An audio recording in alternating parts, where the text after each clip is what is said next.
నమస్కారం అండి అందరికీ. ఇష్టకామ్య ఫలసిద్ధిరస్తు, అష్టైశ్వర్య ఫలసిద్ధిరస్తు, మనోవాంఛ ఫలసిద్ధిరస్తు. అందరూ బాగున్నారండి. సర్వే జన సుఖినో భవంతు. నేను హైదరాబాద్ వచ్చి 1 వీక్ అవుతుందండి. నా పర్సనల్గా కొన్ని పనులుంటే అవి కొన్ని చేసుకున్నాను. మిగతాయి కొన్ని పర్సనల్గా ఉంటే వాళ్ళు ఇంటికి పోయి చేయాల్సి వచ్చింది. అందువల్లే ఈసారి హైదరాబాద్ వచ్చినా నేను వీడియో పెట్టలేదు. కొంతమంది పెట్టలేనందుకు చాలా కామెంట్స్లో పెట్టారు, మీరు హైదరాబాద్ వచ్చిందన్న సంగతి మాకు తెలియదండి, మరి వీడియో పెట్టాలి కదా మీరు అని అడిగారు. అలాంటి వాళ్ళు దయచేసి క్షమించండి. నా పర్సనల్ పని మీద వచ్చాను ఈసారి మాత్రము. ఎమర్జెన్సీ కేసులు, ఒక ఆవిడకి కిడ్నీ ఫెయిల్ అయ్యే హాస్పిటల్లో ఒక ఆవిడ ఉంది, ఒక పాప కోసం వచ్చాను. అట్లాగే ఒక పాప, ఒక పెద్ద ఆవిడ, ఒక పాప, నెక్స్ట్ వచ్చి వేరే వాళ్ళు ఏదో చేర్పడడానికి చేస్తారు, తీయడానికి వచ్చాను. అక్కడికే నాకు టైం సరిపోయిందండి. ఈరోజు వెళ్ళిపోతున్నాను.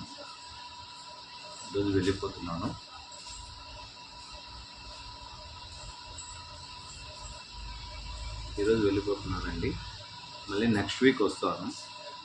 ఎవరికైనా ఏదైనా ప్రాబ్లం ఉంటే డైరెక్ట్గా ఇదే నెంబర్ అండి, అన్నిటికీ ఇదే నెంబరు, పర్సనల్ నెంబర్తో. కాకపోతే మళ్ళీ చెప్తున్నానండి, మధ్యాహ్నం 12:30 నుంచి సాయంత్రం 4:30 వరకు దయచేసి ఎవరు కాల్ చేయొద్దండి. నేను హనుమంత పూజలో ఉంటాను.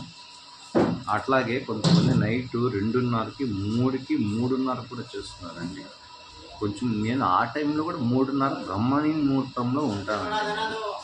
దానివల్ల కొంచెం మీరు ఇబ్బంది పడకుండా నన్ను ఇబ్బంది పెట్టకండి. ప్రతి ఫోన్కి నేను రిప్లై ఇస్తాను, కానీ కామెంట్ బాక్స్లో మాత్రం ఇవ్వడం కష్టమండి.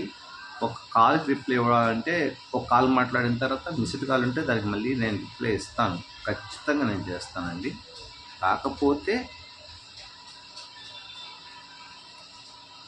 కామెంట్ బాక్స్లో మాత్రము కామెంట్లు కొంచెం పెట్టలేనండి. పెట్టడం అంటే ఒక కామెంట్ని మళ్ళీ తీసి మళ్ళీ పెట్టి, మళ్ళీ తీసి మళ్ళీ పెట్టి, మళ్ళీ తీసి మళ్ళీ పెట్టి, ఇట్లా 1, 2 అయితే పర్వాలేదండి. ఇప్పుడు దగ్గర 15,000కు పైగా ఉన్నాయి కామెంట్లు. దాంట్లో నెగిటివ్ కామెంట్స్ ఒక 11 ఉన్నాయి మొత్తం మీద కలిపి. అవి వాళ్ళ సంగతులు లేని వాళ్ళ కర్మఫలం వాళ్ళు అనుభవించుకుంటారు.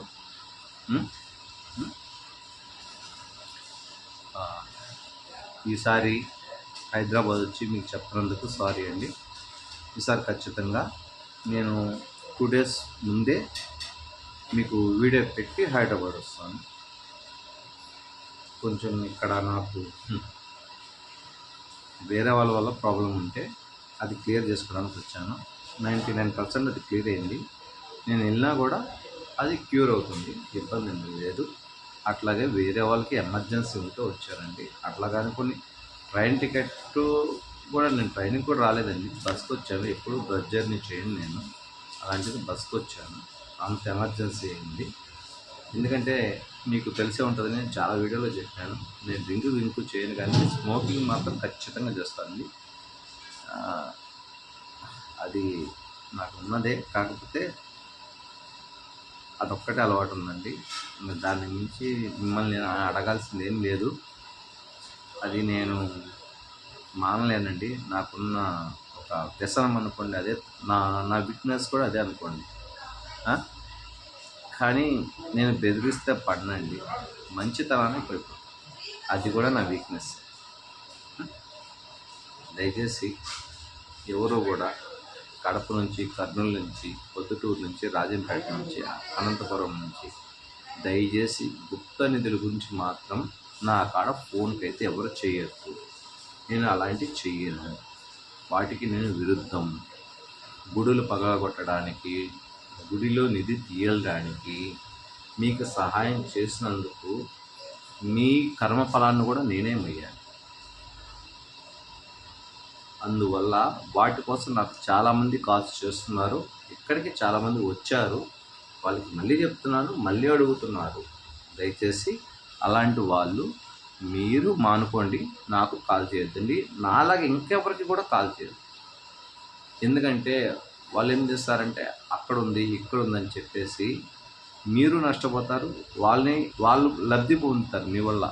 అర్థమైందా? వాళ్ళు ఒక చూపించి ఆడ ఒక నిమ్మకాయ పెట్టేసి 4 స్పూన్లు తీసుకొని తవ్వుకోపోండి అని చెప్పేసి మీకు ఆడ 50,000 60,000 లక్ష 2 లక్షలు తీసుకుని వచ్చేస్తారు. కానీ అక్కడ ఏమి ఉండదండి, బట్టు బూడిద ఉంటుంది. అర్థమైందా? అదే మట్టి. మీ కష్టం ఇన్ని రోజులు మీ బిడ్డల కోసం మీ భార్యల కోసం సంపాదించిన ప్రతి రూపాయి మనం ఏది అయినా ఊరినే రాదండి. కష్టే ఫలాన్ని ఎందుకన్నారు?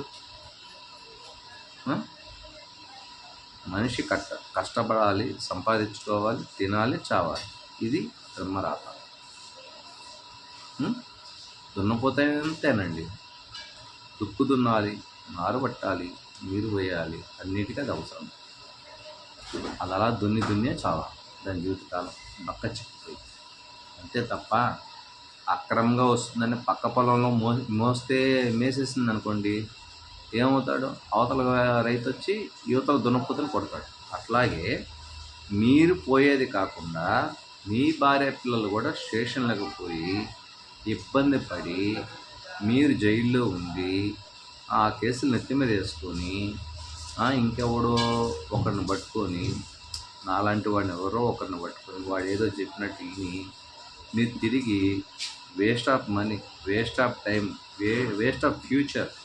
అట్లాగే మీ పిల్లలు మీకు అనుకున్నట్టుగా దగ్గరగా ఉండరండి. ఇంటికి పోయినప్పుడు మాత్రం దగ్గరగా ఉంటారు, కానీ శాశ్వతంగా అయితే దగ్గరగా ఉండరండి. మీ మీద అభిప్రాయం చనిపోతుంది వాళ్ళకి, అదే మనసులో పడిపోతుంది. తర్వాత మీ ఇంటి ముందే మీ ఇంట్లోనే మీ పిల్లలు మీకు వ్యతిరేకంగా ఉంటారు. మీరు ఒక తండ్రి స్థానంలో ఉన్నప్పుడు ఆ ఇంటికి ఒక రక్షణగా, ఒక వలయంలాగా కాపాడుకునే శక్తి మీకు ఉండాలండి. దయచేసి ఎవరైనా సరే ముందుగా చెప్తున్నానండి, వీటిలో తిరిగే వాళ్ళైతే మానుకోండి. తాగింటికి వెళ్ళొచ్చండి, తప్పు కాదు, దాన్ని నేను సపోర్ట్ చేయనండి. కానీ ఎవరి అలవాట్లు వాళ్ళకి. నా అలవాటు నాకు మీరు చెప్పొచ్చా? ఎవరి అలవాట్లు వాళ్ళకు ఉంటాయి. కాదండి, నాకు సిగరెటే కాబట్టి మత్తులో ఉండను. భార్యను కొట్టాల్సిన పని లేదు, పిల్లల్ని కొట్టాల్సిన అవసరం లేదు. ఇప్పుడు మీరు ఒక క్వార్టర్ తాగేవాళ్ళు ఫ్రీగా వస్తుందని ఇంకొకటి ఎవరైనా పోపిస్తే ఒక హాఫ్ తాగేసి రోడ్లో పడిపోతే ఏమవుతుందని? ఇదే బైక్ మీద వస్తున్నారు, ఒక యాక్సిడెంట్ అయితే ఒక కుటుంబానికి ఒక తల్లి పడిపోతారు. ఇది తాగొచ్చింది. ఒక ప్యాకెట్లో ఒకరోజు వచ్చింది, 2 రోజులు వస్తుంది, 3 రోజులు వస్తుంది. ప్రతిరోజు మందైతే భగవంతుడికి చేతి దండం కూడా పెట్టండి. మనిషి కష్టం వచ్చినప్పుడు పెట్టండి. అలాంటప్పుడు ముందు దేవుడు కూడా గుర్తురాడు, మాలాంటి వాళ్ళు గుర్తొస్తారు. నా పరిస్థితి బాగాలేదు భగవంతుడా, ఎవరో ఒక మంచి గురువుని పట్టుకోవాలి, పోవాలి, అయితే దాన్ని చేయించుకోవాలి. అలాంటి అవసరం కూడా మీకు రాదండి. మీ డబ్బుని మీరు దాచుకొని మీ భార్యకో పిల్లలకో అత్తో ఎంతో పెట్టుకుంటే కొంచెం అలవాట్లు తగ్గచ్చు. అక్కడ పోయే డబ్బులు, అక్కడ అక్రమం వచ్చే సొమ్ము ఏది నిలబడదండి. ఇది ఖచ్చితంగా చెప్తాను. ఇదొకటి కొంచెం మానుకోండి. అంటే మీరు శుభ్రంగా ఉన్నారంటే నేను ఖచ్చితంగా శుభ్రంగా ఉన్నాను. ఎందుకంటే ఆయన ఎంత నిష్టగా ఉన్నాడో అంత నిష్టగా ఉన్నాడు. కనబడుతున్నాడా? ఆయన ఎంత నిష్టగా ఉన్నాడో నేను అంత నిష్టగా ఉన్నానండి.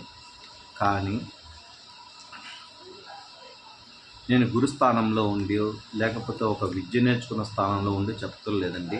నా పరిస్థితి, నా కష్టాలు, నేను నా చిన్నప్పుడు పడ్డవి మీరు కొత్త వీడియోలు చూస్తున్నట్టున్నారు. కిందకెళ్ళి నేను స్టార్టింగ్లో చెప్పిన వీడియోలు దయచేసి చూడండి. నేను ఎలాంటి పరిస్థితి నుంచి ఎలాంటి పరిస్థితికి వచ్చానో, నా కష్టం ఏమిటో, నా ఫ్యామిలీ ఏమిటో మొత్తం మీకు అర్థమవుతుంది. నేను అన్నం మడుక్కొని తిన్నానండి. చెప్పడానికి నాకు సిగ్గేం లేదు. ఇట్లా సిగ్గుపడాల్సిన అవసరం ఏముంది? రోడ్లో చాలామంది అడుక్కుంటున్నారు. నేను అప్పట్లోనే ఆస్తివంతుడినయ్యి ఇంటింటి సూర్యుల్లో, అప్పుడు పూరు గుడిసెలు ఉండేవి, కరెంటర్లు ఉండేవి కాదు, లాంతర్లు ఉండేటివి. అన్నం ముద్దలు అడుక్కొని తిన్నానండి. నేను సిగ్గుపడినండి. ఇక్కడ నేను నా మాట అంటే ఇక్కడ నిజం ఉంటుంది. దీనికి తాంత్రిక సాధన, మంత్ర సాధన, యంత్ర సాధన, జ్యోతిష్కాలయము ఇలాంటివి నేను పెట్టలేదండి. నేను నా మాటని మాత్రమే పెట్టుకున్నాను. చాలామంది సజెషన్స్ కూడా ఇచ్చారు. నేను నా మాటకి మీరు చేసే పనికి అసలు పొంతనే లేదండి, కానీ ఇలా పెట్టుకున్నాను. కానీ ఇక్కడ నిజం ఉంటుంది కాబట్టి నేను నా మాట నేను ఖచ్చితంగా ఉంటాను. అవతల వాళ్ళు ఖచ్చితంగా ఉండాలని కోరుకుంటాను. అందుకే ఈ వర్డ్స్ వాడుతున్నాను. దయచేసి ఈ అలవాట్లు ఏమంటే కొంచెం తగ్గించుకునే మార్గం చూడండి. అట్లాగే నా అలవాటు కూడా నేను తగ్గించుకోవడానికి చూస్తాను, ప్రయత్నిస్తాను. ఆ దైవానుగ్రహం మీకు ఉండాలని, మీ ఇంట్లో సకల సంపదలు సమకూరాలని, ధనధాన్య సిరి సంపదలు వర్ధిల్లాలని, మీ పిల్లలు మీరు ఆరోగ్యంగా ఉండాలని మనసా వాచా కర్మన నా సబ్స్క్రైబర్స్కి, వీడియో చూస్తున్న వాళ్ళకి అందరికీ ధన్యవాదాలు చెప్పుకుంటున్నానండి. వీడియో ఇటీవల కాలంలో 1.5 మంత్ వీడియోస్ పెట్టలేదు నేను. కొన్ని నా పర్సనల్ ప్రాబ్లమ్స్ అని చెప్పాను కదా, దానివల్ల కొన్ని ఇబ్బందుల వల్ల మీకు తెలిసే ఉంటుంది. ఆల్రెడీ వీడియోలో పెట్టాను నేను. అది దాయాలంటే నా మనసు ఒప్పుకోలేదండి, అర్థమైందా? అది కూడా మీ ముందే పెట్టేసాను. ఎందుకంటే నేను ఫస్ట్లో చెప్పా, యు ఆర్ మై ఫ్యామిలీ. ఎందుకంటే నాకు అమ్మ అన్న లేరు, అన్నదమ్ములు ఉన్నా లేనట్టే.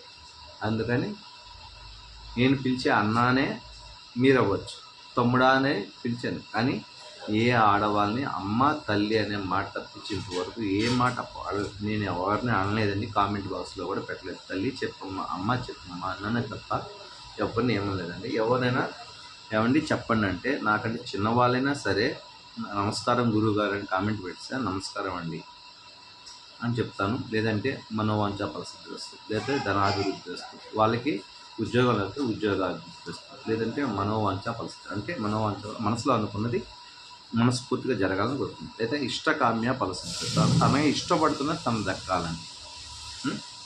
సరేనండి, ఏదో చెప్పబోయి ఏదో చెప్పేసి అనుకోకండి. ఇక్కడ ఉండేదే నేను ఇక్కడ చెప్తాను. ఇది పుస్తకాల్లో రాయనిది, సినిమాల్లో తీయనిది. ముందే చెప్పా, ఇది ఒక నిజ జీవితం. మీది నాది రెండు ఒకటి, ఏం లేదు. కాకపోతే నేను ఇక్కడ కూర్చున్నాను, మీరు అక్కడ కూర్చున్నారు, అంతే తేడా, ఏం లేదు. అది సరే, ఉంటానండి.